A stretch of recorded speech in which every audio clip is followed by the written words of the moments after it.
ডুসেলডর্ফে ম্যাচের প্রথমার্ধটা ছিল প্রায় অন্তঃসার শূন্য। বিরতির পর জেগে ওঠার চেষ্টা করেছিল ফ্রান্স ও বেলজিয়াম, কিন্তু বলার মতো আক্রমণ হয়নি তেমন, তাই গোলটাও আসছিল না। শেষ পর্যন্ত 85 মিনিটে গোলের তালা খোলেন ফ্রান্স স্ট্রাইকার রান্দাল কোলোমোয়ানি। ডান প্রান্তে বক্সের ভেতর বল পেয়ে শট নেন কোলোমোয়ানি। শটটি বেলজিয়াম ডিফেন্ডার ইয়ান ভার্টগেনের পায়ে লেগে জালে। দুর্ভাগ্য বেলজিয়ামের সোনালী প্রজন্মের।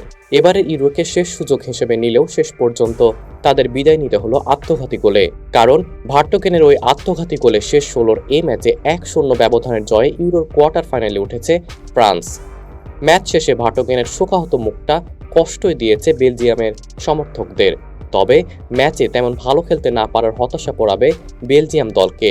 গোটা ম্যাচে 22টি আক্রমণ করে তারা মাত্র 2টি শট পোস্টে রাখতে পেরেছে। ফ্রান্স 58টি আক্রমণ করে চাপ বজায় রেখে শেষ পর্যন্ত জয়সূচক গোলটি তুলে নিয়েছে। শেষ 16ই অন্য ম্যাচে আজ রাতে বাংলাদেশ সময় রাত 1টায় পর্তুগাল ও স্লোভেনিয়া মুখোমুখি হবে। এ ম্যাচে জয়ী দল কোয়ার্টার ফাইনালে মুখোমুখি হবে ফ্রান্সের। বিরতির আগে 2টি ভালো সুযোগ নষ্ট করা চুয়ামেনি দ্বিতীয় অর্ধের শুরুতেও গোলের সুযোগ পেয়েছিলেন। 48 মিনিটে বক্সের ভেতর থেকে তার ডান পায়ের শট বেলজিয়াম গোলকিপার কোয়েন কাস্তেলস ডাইভ দিয়ে না ঠেকালে গোল হয়ে যেত। গোলের নেশায় মরিয়া ফ্রান্স ধীরে ধীরে আক্রমণের ধারও বাড়াতে শুরু করে। এই ধারাবাহিকতায় ম্যাচের 54 মিনিটে একক প্রচেষ্টায় বক্সে ঢুকে পোস্টের বাইরে শট নেন কিলিয়ান এমবাপ্পে। বেলজিয়ামও আক্রমণে ওঠার চেষ্টা করেছে। 70 মিনিটে কেভিন ডি ব্রুইনার পাস থেকে জোরালো শট নিয়েছিলেন বেলজিয়াম স্ট্রাইকার রোমেলু লুকাকু, কিন্তু ফ্রান্সের গোলকিপার মাইক মাইনন ডাইভ দিয়ে ঠেকান। ম্যাচের শেষ 15 মিনিটে বেলজিয়ামের রক্ষণের আশেপাশে চড়াও হয়ে খেলার চেষ্টা করেছে ফ্রান্স। এমবাপ্পে, আতোয়ান গ্রিজমানরা শট নিয়েছেন ঠিকই, কিন্তু পোস্টে ছিল না বল।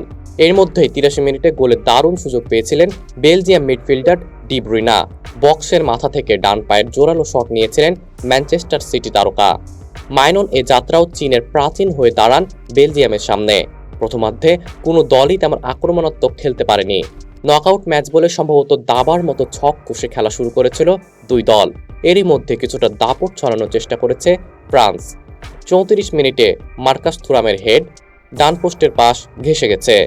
5 মিনিট পোস্টের বাইরে শট নেন ফরাসি মিডফিল্ডার চুয়ামেনি। প্রথমার্ধের শেষ মিনিটে বক্সের জটলার ভেতর থেকে গোলের সবচেয়ে ভালো সুযোগ চুয়ামেনি পেয়েছিলেন, কিন্তু এবারও পোস্টের ওপর দিয়ে লক্ষ্যভ্রষ্ট শট নেন রিয়াল মাদ্রিদ তারকা।